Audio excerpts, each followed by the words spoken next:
श्रावण मास महात्म्य अध्याय 23 कृष्ण जन्माष्टमी व्रत का वर्णन।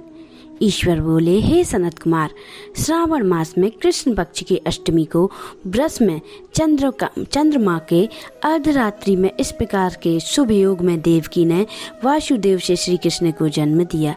भारत के पश्चिमी प्रदेशों में युगादि तिथि के अनुसार मास का नामकरण होता है, अतः श्रावण की अष्टमी को भाद्रपद अष्टमी समझना चाहिए। सूर्य के सिंह राशि में प्रवेश करने पर इस ज्येष्ठ महोत्सव को करना चाहिए। सप्तमी के दिन अल्पाहार करें। इस दिन दंत धावन करके उपवास के नियम का पालन करें और जितेंद्रिय होकर रात में शयन करें। जो मनुष्य केवल उपवास के द्वारा जन्माष्टमी का दिन व्यतीत करता है, वह 7 जन्मों में किए गए सभी पापों से मुक्त हो जाता है, इसमें संदेह नहीं है। पापों से मुक्ति होकर गुणों के साथ जो वास होता है, उसी को सभी देशों में और सभी भागों में रहत उपवास जानना चाहिए।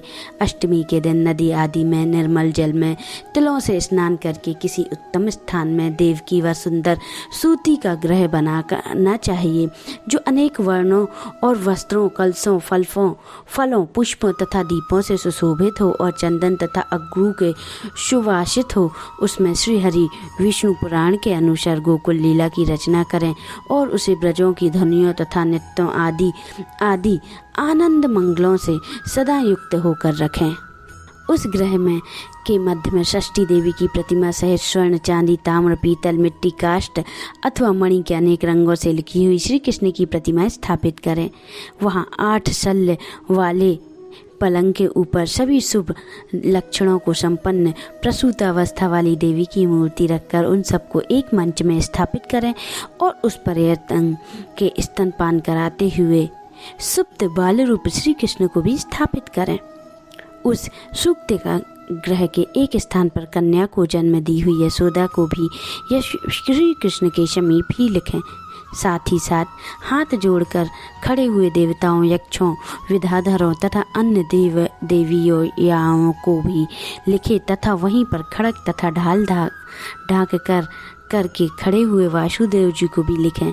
इस प्रकार कश्यप के रूप में अवतरणीन वासुदेव जी, अति स्वरूपा देवकी, शेषनाग के अवतार बलराम, अदिति के ही अंश के प्रादुर्भूत यशोदा, दक्ष प्रजापति के अवतार नंद, ब्रह्मा के अवतार गर्गाचार्य, सभी अप्सराओं के रूप में प्रकट हुए गोपिका वृंद, देवताओं के रूप में जन्म लेने वाले गोपगण, कालिका नैमिषु रूप कंस, उस कंस के द्वारा ब्रज में भेजे गए वृषासुर, वृत्तासुर, कुवलीपीड़, केसी आदि असुर, हाथों के शास्त्र दिए हुए दानव तथा यमुना ग्रह में स्थित कालिया नाग, इन सबको वहाँ विचित्र करना चाहिए। इस प्रकार सबसे पहले बनाकर श्री कृष्ण जी को जो कुछ भी लीलाएं की हैं, उन्हें भी अंकित करके भक्ति परायण होकर प्रयत्नपूर्वक 16 उपचारों से देवकी इस मंत्र के द्वारा उनकी पूजा करनी चाहिए। वेणु तथा वीणा की ध्वनि के द्वारा गान करते हुए प्रधान किन्नरों से निरंतर जिनकी स्तुति की जाती है, हाथों में भृंगारी, दर्पण, दूर्वा, दधी, कलश लिए हुए किन्नर जिनकी सेवा कर रहे हैं, जो शैया के ऊपर सुंदर आसन पर भली भांति विराजमान है, जो अत्यंत प्रसन्न मुखमंडल वाली हैं तथा पौत्र से शोभा मान्य हैं। हे देवताओं की माता तथा विजय शुत सुता देवी श्री देवकी को अपने पति वासुदेव सहित सुशोभित हो रही हैं।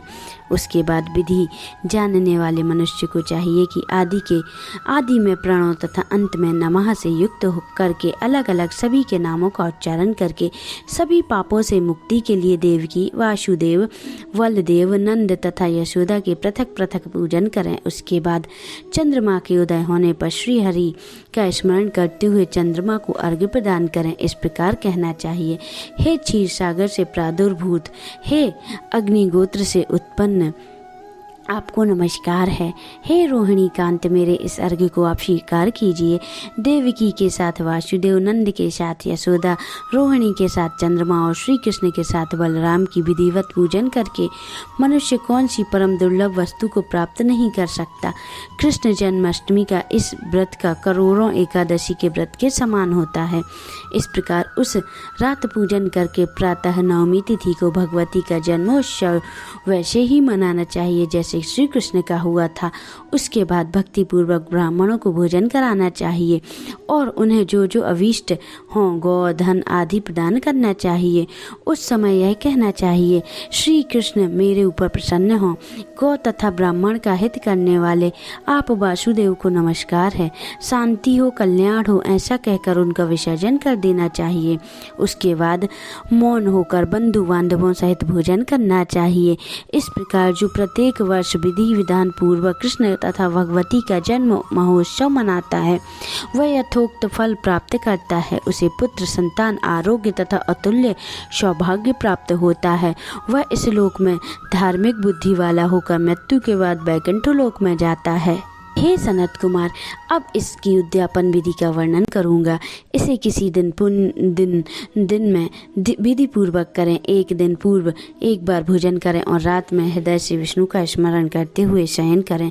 इसके बाद प्रातःकाल संध्या आदि कृत्य संपन्न करके ब्राह्मणों स्वत्य चिंतन वादन कराएं तथा आचार्य का वर्ण करके द्विचीजों की पूजा करें। उसके बाद वित्त साठ्य से रोहित होकर एक पल अथवा उसके आधे अथवा उसके भी आधे पल स्वर्ण की प्रतिमा बनानी चाहिए। इसके बाद रचित मंडप में मंडल के भीतर माँ आदि देवताओं को स्थापित करें। इसके बाद वहाँ तांबे तथा मिट्टी का एक घट स्थापित करें और उसके ऊपर चांदी या बांस का एक पात्र रखें। उसमें गोविंद की प्रतिमा रखकर वस्त्र से आच्छादित करें।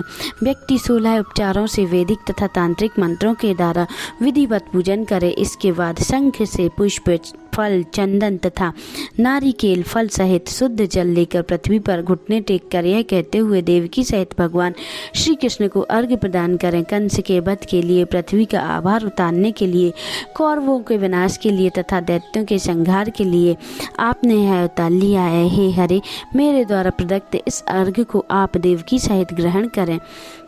इसके बाद बुद्धिमान को चाहिए कि चंद्रमा की पूर्वोत्तर विधि से अर्घ्य प्रदान करते पुनः ब्रह्मा भगवान की प्रार्थना करे, हे जगन्नाथ, हे देवकी पुत्र, हे प्रभु, हे वासुदेव पुत्र, हे अनंत, आपको नमस्कार है। भवसागर से मेरी रक्षा कीजिए। इस प्रकार देवेश्वर से प्रार्थना करके रात्रि में जागरण करना चाहिए। पुनः प्रातःकाल शुद्ध जल से स्नान करके जनार्दन का पूजन घीर तिल और घृत से मूल मंत्र के द्वारा भक्ति पूर्वक 108 आहुति देकर पुरुष सूक्त को हवन करें और पुनः इदम विष्णु चक्र में इस मंत्र को केवल घी की आहुति देनी चाहिए। पुनः पूर्ण आहुति देकर तथा होम से संपन्न करके अंतरण आभूषण तथा वस्त्र आदि से आचार्य की पूजा करनी चाहिए।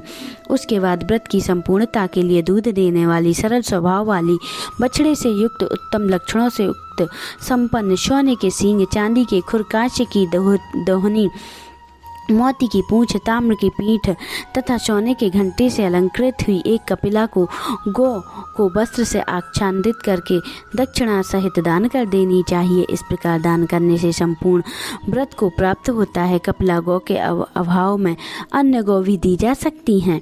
इसके बाद ऋषि ध्वजों को यथो योग्य दक्षिणा प्रदान करें। इसके बाद 8 ब्राह्मणों को भोजन कराएं और उन्हें भी दक्षिणा दें। पुनः सावधान होकर जल से परिपूर्ण कलश ब्राह्मणों को प्रदान करें और उनसे आज्ञा लेकर अपने बंधु बांधवों को भोजन कराएं। हे ब्राह्मण, इस प्रकार का व्रत उद्यापन कृत्य करके वह बुद्धिमान मनुष्य उसी क्षण पाप रहित हो जाता है और पुत्र पौत्र से युक्त हो धन धान्य से संपन्न होकर बहुत समय तक सुखों को भोग कर अंत में वैकुंठ को प्राप्त होता है। इस प्रकार श्री स्कंद पुराण के अंतर्गत ईश्वर सनत कुमार संवाद में श्रावण मास महत्व में कृष्ण जन्मी अष्टमी व्रत का कथन नामक 23वां अध्याय संपन्न हुआ। बोलिए श्री हरि नारायण की जय। ओम नमः शिवाय।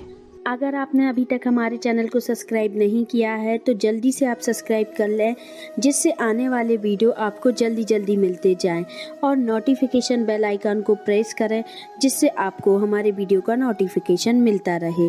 और लाइक और कमेंट करना ना भूलें। आप सभी को नमस्कार।